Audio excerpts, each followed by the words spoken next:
Telegram channel पर मिलते हैं। तो पहले आप वहां जा करके मॉक टेस्ट को अटेंड करें और देन आफ्टर आप यहाँ पर सॉल्व करने के लिए 2 PM पर यहाँ पर आपको लाइव रहना है। तो चलिए साथी फिर स्टार्ट करते हैं। एक बार अपने सभी भाई बंधुओं को जरूर बता दीजिए सेशन स्टार्ट हो चुका है। और आइए बढ़ते हैं क्वेश्चन नंबर फर्स्ट, जो कि आपका वन वर्ड सब्स्टिट्यूशन का क्वेश्चन है। और ये क्या कह रहा है डियर, एक एक पार्ट को ब्रेक करते हुए देखिएगा। कह रहा है one person who can not believe in any religion, एक ऐसा व्यक्ति जो किसी भी धर्म पर विश्वास नहीं करता है, किसी भी रिलीजन पर विश्वास नहीं करता है, उस तरीके के व्यक्ति को आप क्या कहते हैं? सर अथीस्ट कहते हैं, थीस्ट कहते हैं, अथीस्ट कहते हैं, नेचर कहते हैं, फादर कहते हैं। तो आंसर तो बेहद इजी है और होप सो कि सभी का आंसर पहले क्वेश्चन का करेक्ट होगा। थीस्ट मतलब होता है आस्तिक, और उसके पहले आपको ये पता होना चाहिए कि थियो वर्ड किसके लिए आता है? गॉड के लिए आता है। तो यहाँ पर थीस्ट होता है आस्तिक, और आ लगा दोगे उस पे तो अथीस्ट बन जाएगा नास्तिक। This will be your correct answer. लेकिन I want to know you, ठीक है, कि ये जो सर थियोलॉजी वर्ड है इसका मीनिंग क्या है? What is the meaning of the word theology? Theology एक वर्ड है, इसका मीनिंग क्या है? सर ये भी बताना आप थियोक्रेसी का मीनिंग क्या है? थियोक्रेसी का मीनिंग क्या है? 2 वोकैब हो गए। सर तीसरी वोकैब आपकी ये है कि आपको ये बताना है, इसमें जो थर्ड वर्ड एग्नोस्टिक, एग्नोस्टिक, ये 3 वर्ड्स के आपको मीनिंग बताने हैं। थियोलॉजी का एंड थियोक्रेसी का एंड एग्नोस्टिक का, इन तीनों वर्ड का मीनिंग क्या है ये आपको बताना है। ठीक है, चलिए ओके, क्लियर है? फर्स्ट का आंसर आप सभी का क्लियर हो गया। Good afternoon to everyone. जय हिंद टू ऑल। आप सभी को विश्वकर्मा पूजा की भी ढेरों शुभकामनाएं आप सभी भाई बंधुओं को। ठीक है, आइए फिर स्टार्ट करते हैं, सेकंड क्वेश्चन में चलते हैं, मूव ऑन करते हैं। Question number second. Nervous word तो पहले भी मिल चुका है। नर्वस का मतलब कैसा होता है? जो बहुत ही ज्यादा उदास है वो नर्वस है ना। और यहाँ पर आपको एंटोनिम निकालना है। यहाँ कह रहे हैं कॉन्फिडेंट है, डी जनरेट है, डीके है, डिसमिस है। अब आप देखेंगे तो आपको एक पॉजिटिव वर्ड चाहिए और नर्वस का, और यहाँ पर ये 3 वर्ड जो आप लिख रहे हो, डी जनरेट, डीके, डिसमिस, तीनों नेगेटिव वर्ड है।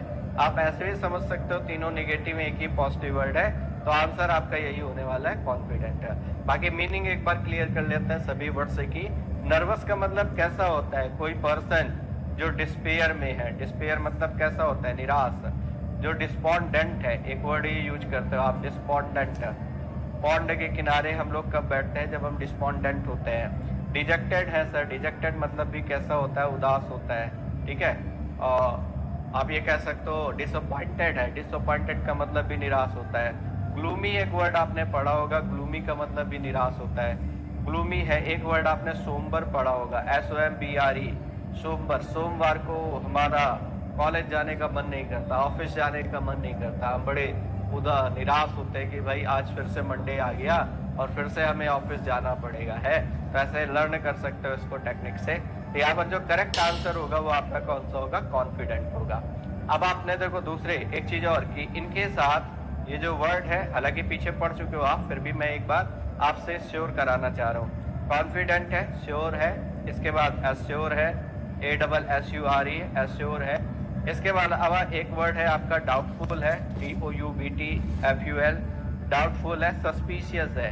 There are 5 different type of words, 3 अलग अलग वर्ड है, और इनके साथ इन कौन सा प्रपोजिशन आप यूज करेंगे? ये आपका सेकंड क्वेश्चन बन गया। तो आप देखो अल्टीमेटली अभी तक मैंने आपको केवल 2 क्वेश्चन सॉल्व कराए हैं, लेकिन उन 2 क्वेश्चन में आपके पास इंफॉर्मेशन कितनी है?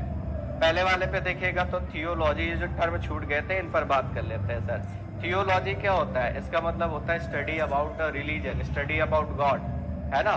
तो लॉजी मतलब स्टडी होता है, थियो मतलब गॉड होता है। तो स्टडी अबाउट रिलीजन आप कह सकते हो, स्टडी अबाउट रिलीजन कह सकते हो, स्टडी अबाउट गॉड कह सकते हो, ये आप कह सकते हो। थियोक्रेसी, क्रेसी मतलब तंत्र होता है, यू नो वेरी वेल। तो ये होता है धर्म तंत्र। धर्म तंत्र का मतलब जानते हो कि धर्म पर आधारित तंत्र, एक ऐसी शासन व्यवस्था जो किसी रिलीजन पर बेस्ड है, जो स्पेशली रिलीजन पर बेस्ड है, किसी धर्म पर बेस्ड है, उसको हम क्या बोलेंगे? उसको हम बोलेंगे थियोलॉजी। और एग्नोस्टिक एक अच्छा वर्ड है। एग्नोस्टिक का मीनिंग क्या होता है? एग्नोस्टिक का मतलब होता है संशयवादी। संशयवादी का मतलब जानते हो? जो श्योर नहीं होता है। One who is not sure about God, one who is not sure about God, not sure about God, जो गॉड को लेकर के बिल्कुल भी श्योर नहीं हो, कैसा है, एग्नोस्टिक है, संशयवादी है। होपफुली सारे वर्ड क्लियर हो गए होंगे। और यहाँ पर जो क्वेश्चन आपने डिस्कस किया कि सर इनके साथ प्रपोजिशन कौन सा लगेगा, तो ये सारे वर्ड हैं जिनके साथ हम सेम प्रपोजिशन लगाते हैं, ऑफ आता है। Confident of, sure of, assure of, doubtful of, suspicious of, इन सभी के साथ एक ही प्रपोजिशन आता है, दैट इज आना होता है। डीके होने का मतलब क्या होता है, इसका मीनिंग होता है फेड हो जाना, मुरझा जाना, है ना। तो डीके का मतलब होता है मुरझा जाना, फेड। इसके लिए वर्ड यूज करना चाहे तो आप फेड लिख सकते हैं, फेडेड हो जाना। और डिजनरेट मतलब होता है कमी आना किसी चीज में, है ना। तो ये सारे वर्ड्स क्लियर हो गए। आइए आगे चलते हैं, नेक्स्ट अगले वाले क्वेश्चन पर आते हैं। सर ईयरफोन में कान बहुत चुभती है आवाज। चलो मैं इसी वजह से नीचे लगा रहा था ताकि आपको वॉइस जो है वो थोड़ा सा वैसे ही ना आए। पता नहीं अब थोड़ा सा रेक्टिफाई कर रहा हूँ, लेकिन वो उस तरीके से रेक्टिफाई हो नहीं रहा है। ये शायद ओबीएस की प्रॉब्लम है, नॉट माइक की प्रॉब्लम नहीं है। ठीक है, तो थोड़ा सा उसको देखिए, जितनी जल्दी हो सकता है रेक्टिफाई कराते हैं। The lawyer has plenty of, ऐसा नहीं कि केवल आपको प्रॉब्लम है, मैं भी आपके कमेंट देखता हूँ तो मुझे भी लगता है कि नहीं, यहाँ इसको रिमूव करना चाहिए। चलिए आगे चलते हैं। The lawyer has plenty of, एक लॉयर के पास क्या है, प्लेंटी ऑफ क्या है, कस्टमर्स हैं, क्लाइंट्स हैं, क्रिमिनल्स हैं, बायर्स हैं। बायर्स होते हैं खरीदार, बायर्स होते हैं खरीदार। क्रिमिनल्स मतलब होता है, आप जानते हो, जो क्रिमिनल्स हैं, ठीक है, अपराधी है। और कस्टमर्स मतलब आप जानते हो ग्राहक है।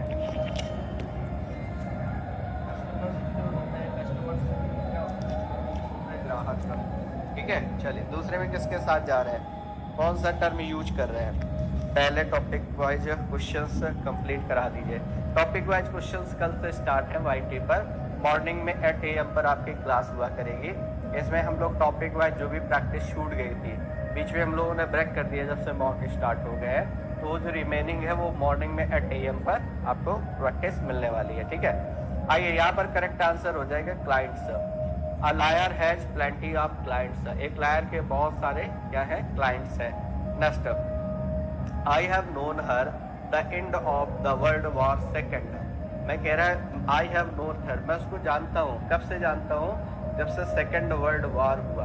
अब ये पॉइंट है या ड्यूरेशन है, मान लो ये जो सेकेंड वर्ल्ड वॉर है, अब ये पता है क्वेश्चन को देने का ट्विस्ट, थोड़ा सा ट्विस्ट कर रहा है, क्वेश्चन में ट्विस्ट दे रहा है। अब उसको अगर आप ग्रिप कर लोगे तो आंसर बेहद इजी हो जाएगा।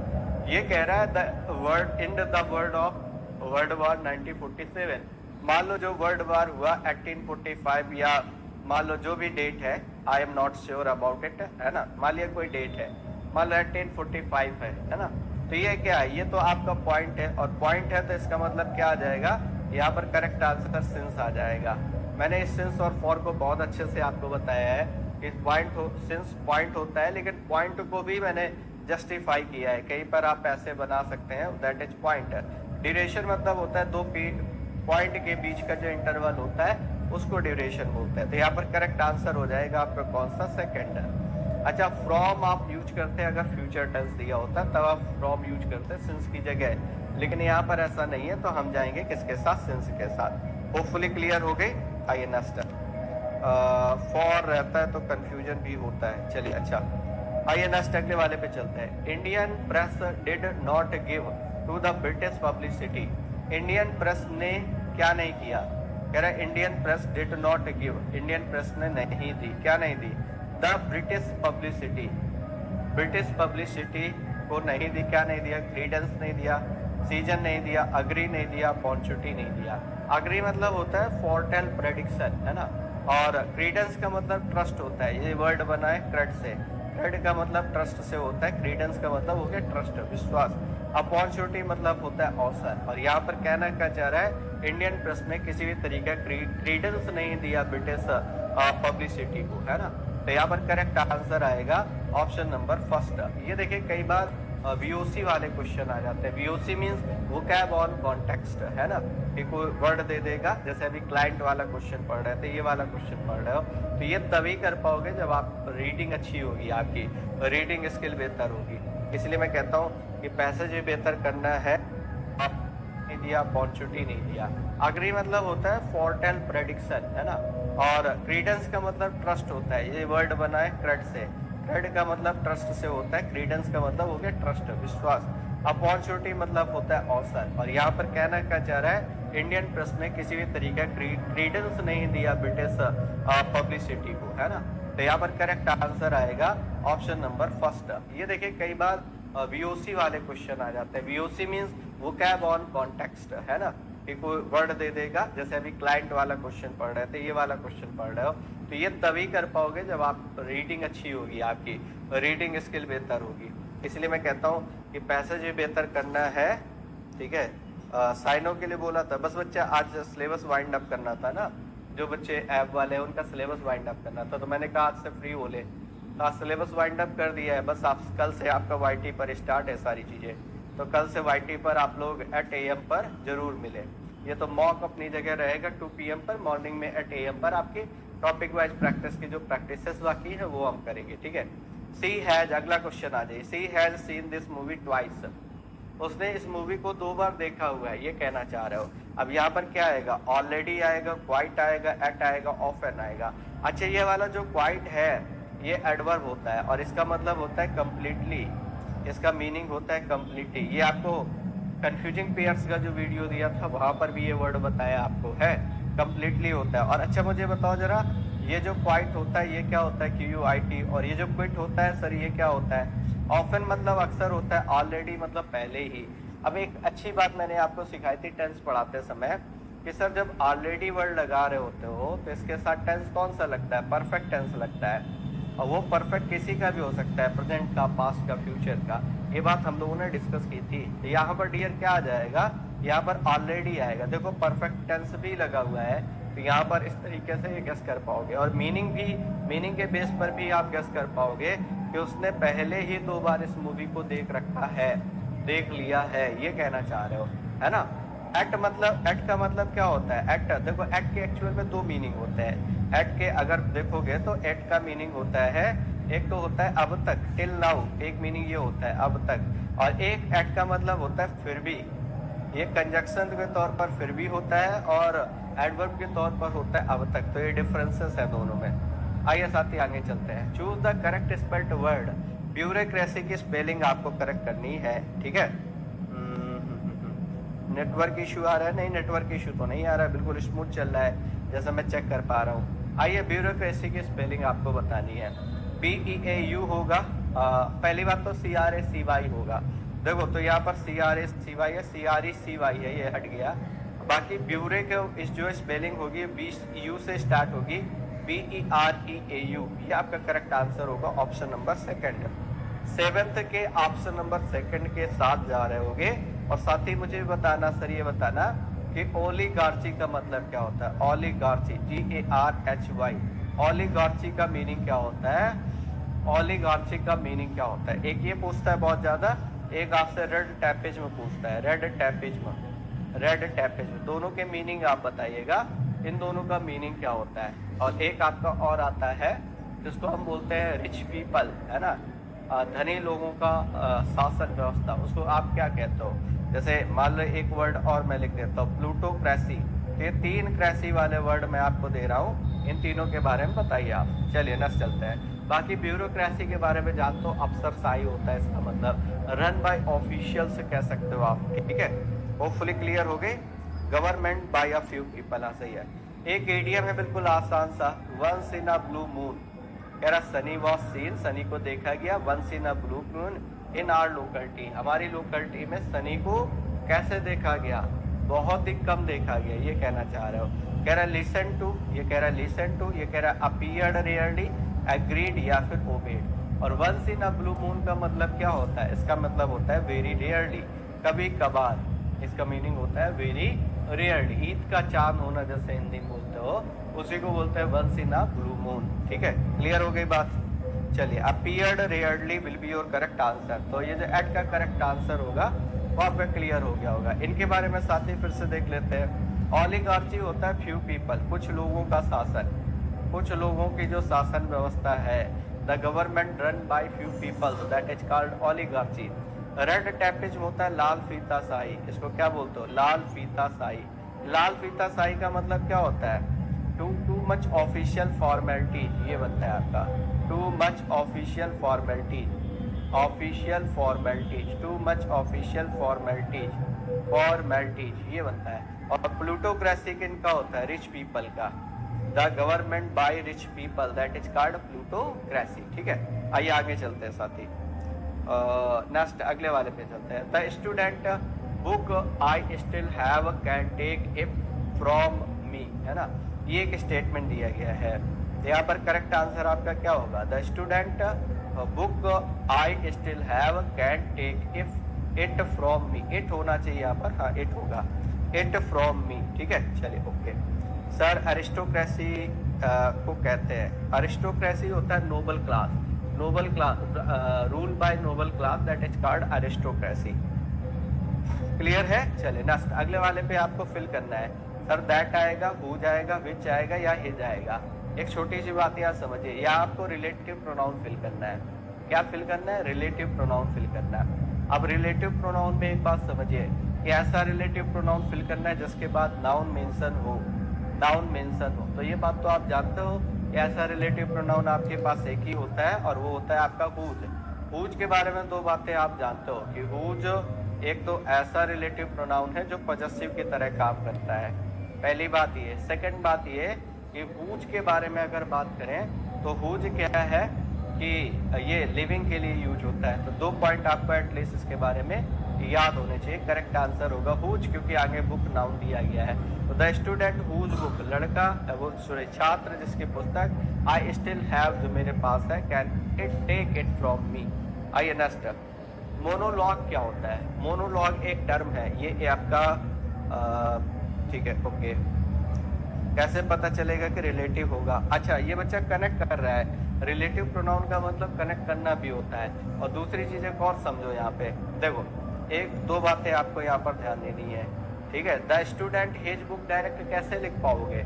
स्टूडेंट देखो ऐसा तो है नहीं कि कोई नाउन लिख करके उसको तुरंत बाद उसका पॉजेसिव केस लगा दोगे, ये पॉसिबल नहीं है ना।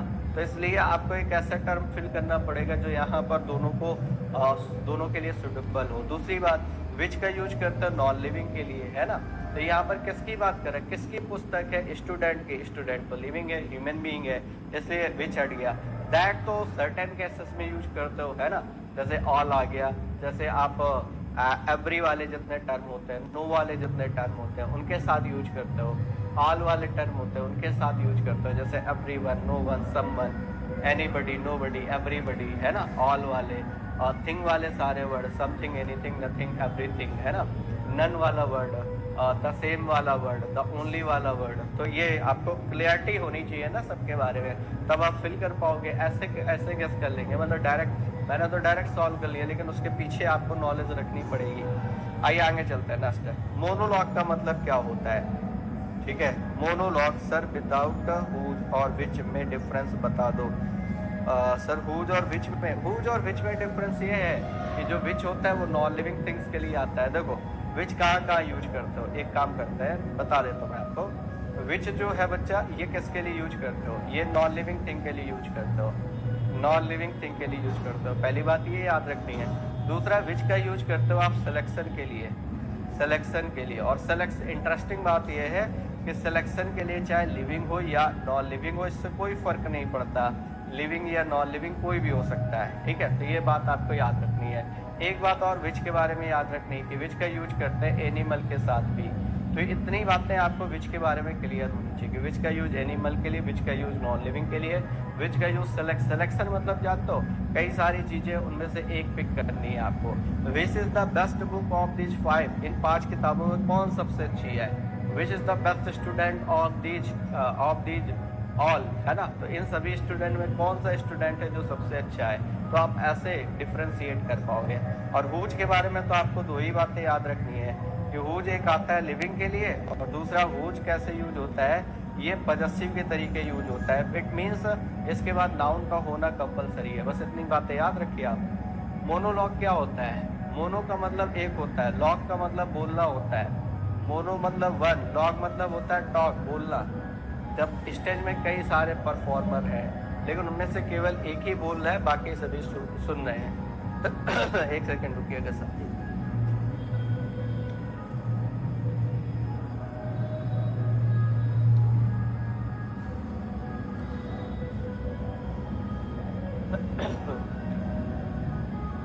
एपिलॉग कहाँ लिखा जाता है? लास्ट में लिखा जाता है। तो ऐसा टेक्स्ट जो हो गई। होपफुली सारे क्लियर हो गए। सर मैंने जब से स्कोर बहुत अच्छा होने लगा है, बिल्कुल अच्छी बात है। चलिए ठीक है, मैं विशेष है मेरी आपके साथ कि आपका स्कोर और बेहतर हो पाए, आप 20 आउट ऑफ 20 के आसपास पहुंचे। और आपको टारगेट ये रखना है 20। ये मत सोचना जो बच्चा कटाप को टारगेट बना करके चलता है वो हमेशा इस बात से परेशान रहता है एग्जाम निकलेगा कि नहीं निकलेगा। और जो बच्चा हमेशा दूसरों से फाइट न करके वो मैक्सिमम मार्क्स से फाइट करता है उसका एग्जाम डेफिनेटली निकलने के चांसेस ब्राइट होते हैं। तो आपको ये टारगेट फिक्स करना है कि सर मुझे इंग्लिश में 20 आउट ऑफ 20 लाने हैं, ठीक है। और ये बहुत बड़ा टास्क नहीं है, आपको लगता होगा, थोड़ी सी मेहनत से आप कर सकते हो। My book is the new one, मेरी जो बुक है वो नई है।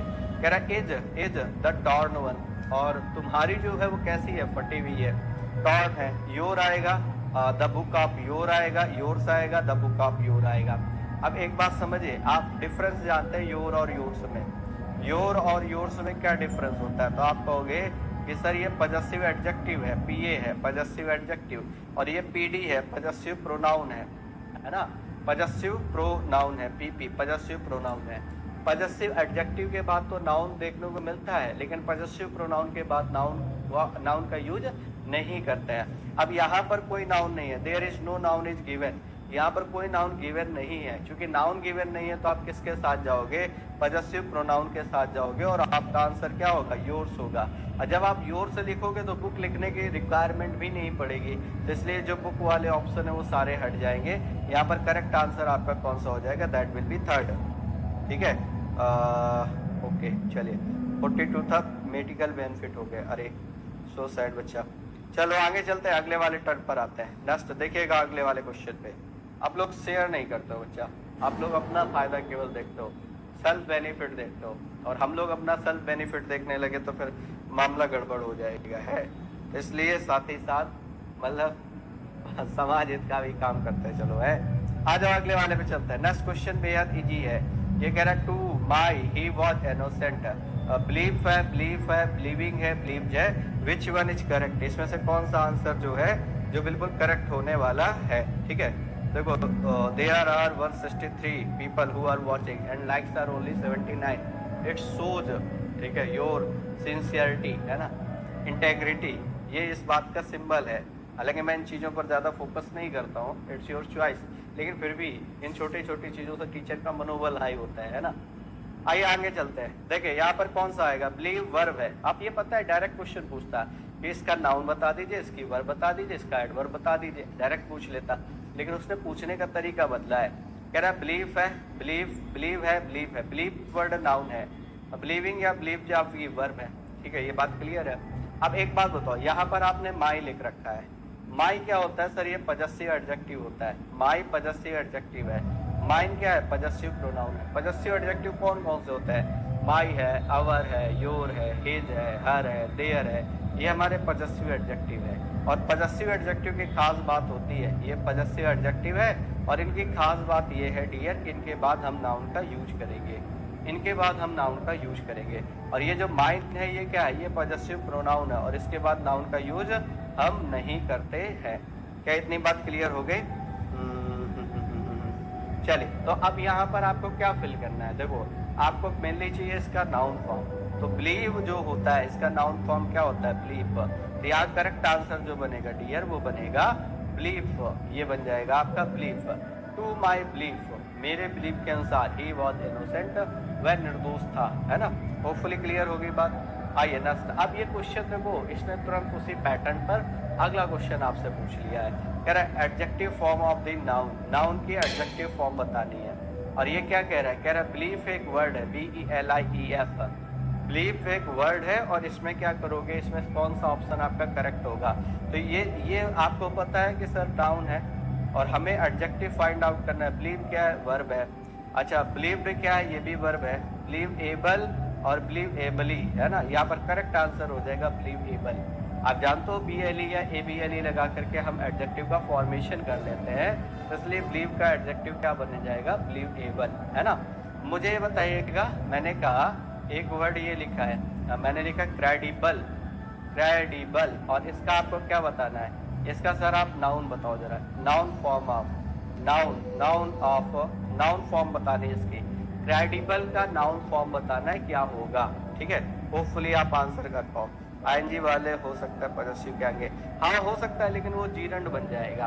अब सुनो, एक ये मेजर डाउट हो सकता है आपका कि आप ये सोचो कि आईएनजी फॉर्म के बाद आईएनजी फॉर्म भी तो नाउन बन जाता है, लेकिन अगर आपको ओरिजिनल नाउन दिया गया है, मान लो एक नाउन दिया है और एक मान लो आपको आईएनजी फॉर्म वाला नाउन दिया गया है, जीरंड दिया गया है, तो आप प्योरिटी के साथ, मतलब इस यहाँ पर प्रेफरेंस की बात करोगे तो प्रेफरेंस किसको दोगे आप, तो प्रेफरेंस आप नाउन को दोगे ना, ये वाला टर्म जो एक्चुअल नाउन है, जो ओरिजिनल नाउन है, आप उसके साथ जाओगे, ना कि ऐसा वर्ड जो आईएनजी फॉर्म से बनाया गया नाउन है। और दूसरी बात एक और है कि जब तक उसका यूज डिसाइड करेगा वो जीरेंट है कि नहीं है ना, तो ये बहुत इंपॉर्टेंट बात हो जाती है। तो इसलिए जब भी ऐसे केसेस बना करें तो ओरिजिनल नाउन के साथ आप जाया करो। ओके, आंसर क्या होगा, सब्जेक्ट वर्ब एग्रीमेंट की पीडीएफ नहीं डाली है, ठीक है। एक तो है जब पूछता हूँ पीडीएफ बताओ कौन सी नहीं पढ़ी है, तो आप लोग बताते नहीं हो। चलो मैं यहाँ पर नोट कर ले रहा हूँ, एसबीए की पीडीएफ मुझे डालनी है, और बता देना जो बाकी हो, ठीक। तो यहाँ पर करेक्ट आंसर कौन सा हो जाएगा, क्रेडिबल का हो जाएगा नाउन फॉर्म, इसका हो जाएगा क्रीडेंस, CREDENCE, ये आ जाएगा क्रीडेंस। अभी वर्ड पढ़े थे अगर याद आ रहा हो, अभी क्वेश्चन में मिला था आपको। और क्रेड वर्ड ट्रस्ट के लिए आता है, तो इससे जितने वर्ड बनेंगे उन सभी का मतलब ट्रस्ट होता है, चाहे क्रेडिबल हो, चाहे क्रीडेंस हो, चाहे इनक्रेडिबल हो, चाहे क्रेडुलस हो, है ना, ये सारे वर्ड क्रेड से बनने वाले वर्ड हैं। बेस, बेस का मतलब कैसा होता है, इसका मतलब होता है नीच, तुच्छ टाइप का, नीच टाइप का, और इसका एंटोनिम निकालना है। अभी आप पिछले कुछ टर्म पर पढ़ रहे थे, एक किसी का सिनोनिम आपने पढ़ा था मीन, MEAN, अगर आपको याद आ रहा हो तो। एक आपने पार्ट्री पढ़ा था, PLTRY, अगर इफ यू रिमेम्बर, अगर आपको याद हो तो ये डिस्कस किए थे। सर अपोजिट निकालना है, फाउंडेशन आप जानते हैं, स्ट्रॉन्ग सपोर्ट जानते हैं, नोबल जानते हैं, यूजलेस जानते हैं। यहाँ पर करेक्ट आंसर कौन सा हो जाएगा, नोबल। नोबल का मतलब श्रेष्ठ होता है, और बेस का मतलब, मीन का मतलब, पार्ट्री का मतलब तुच्छ होता है ना। तो यहाँ पर अपोजिट वर्ड निकालना है, तो वो कैसा हो जाएगा, नोबल हो जाएगा। तो होपफुली बेस का अपोजिट आपको क्लियर हो गया होगा, इसका अपोजिट क्या हो जाएगा, नोबल हो जाएगा। क्लियर। मैं एक छोटा सा क्वेश्चन पूछ रहा हूँ, आप जरा बताना। मैंने कहा एक वर्ड ये लिखा है स्ट्रेंथन, स्ट्रेंथन, ये एक वर्ड लिखा हुआ है स्ट्रेंथन, है ना। ये एक तो इसका पार्ट ऑफ स्पीच बताओ ये क्या है, और एक आपको बताना स्ट्रेंथ का पार्ट ऑफ स्पीच, STRENGTH। ये ठीक है, दो वर्ड आपके पास हैं, एक ए है एक बी है, ए और बी डाल करके इनके पार्ट ऑफ स्पीच बताइए, ठीक है। ओके ठीक है, क्लियर है। वर्ब की पीडीएफ आज मिल जाएगी आपको। नेक्स्ट आगे चलते हैं। Give the antonym of dingy. Dingy का मतलब क्या होता है, इसका मतलब भी होता है तुच्छ। डिंजी का मतलब क्या होता है, इसका मतलब भी होता है तुच्छ। अब इसमें से कौन सा आपका करेक्ट आंसर बनने वाला है। प्योर आप जानते हो, जो ओरिजिनल है, जो प्योर है ना। और स्टेराइल का मतलब बंजर होता है, ये आपने पढ़ा था जब आपको एक वर्ड मिला था फेकंड, तब हम लोगों ने डिस्कस किया था। इसका मतलब होता है बंजर। बंजर का मतलब होता है इनफर्टाइल, जो उपजाऊ ना हो, ऐसी लैंड जो उपजाऊ ना हो, उसको क्या बोलते हैं, इनफर्टाइल बोलते हैं। इनफर्टाइल का मतलब अनुपजाऊ होता है ना, जो प्रोडक्टिव नहीं है, जो फ्रूटलेस है, उसको बोलते हैं स्टेराइल। इमाकुलेट एक वर्ड है बच्चा, अगला वर्ड जो है वो इमाकुलेट है। जरा बताना इमाकुलेट का मीनिंग क्या होता है। इसका मतलब होता है neat and clean, neat and clean, ये इसका मीनिंग होता है। और ड्राइव इसका करेक्ट आंसर होगा, ऑप्शन नंबर 4 होगा। होपफुली आप 4 के साथ जा रहे होगे, ठीक है। 4 था, चलो जो भी बंधु हमारे 4 के साथ जा रहे हैं उन सभी का आंसर जो है वो बिल्कुल करेक्ट है, ठीक है। नेक्स्ट क्वेश्चन में आते हैं dear. Human is mortal, human is mortal, ठीक है, ह्यूमन इज मॉर्टल, ये एक स्टेटमेंट दिया है और आपसे क्या कह रहा है, कह रहा है choose the sentence that conveys the same meaning as the given sentence. मतलब ये ट्रांसफॉर्मेशन, आज ही मैं आपको बता रहा था ट्रांसफॉर्मेशन क्या है, मीनिंग नहीं बदलना चाहिए, है ना। और आप असर्टिव से निगेटिव बना दे, अफर्मेटिव से निगेटिव बना दे, मीनिंग ना बदले, वही ये सेंटेंस दे रहा है, ह्यूमन इज मॉर्टल। और इस तरीके के सेंटेंसेस में आप क्या करते हैं, सेंटेंस को निगेटिव बनाते हैं, सेंटेंस को निगेटिव बनाते हैं और साथ ही साथ उसमें अपोजिट वर्ड लगा देते हैं। जैसे आपने ह्यूमन लिखा, आपने ह्यूमन लिख लिया, ये देख लिए। एज लिखा, एज लिख लिया। अच्छा, इसके बाद नॉट लगा दीजिए और मॉर्टल का अपोजिट लिख लीजिए। क्या लिख लीजिए? इमॉर्टल। यहाँ पर सही आंसर आपका कौन सा हो जाएगा? Second. Second will be your correct answer. तो ये बन जाएगा human is not immortal. Human is मॉर्टल का मतलब क्या है? मनुष्य जो है वो नश्वर है ना।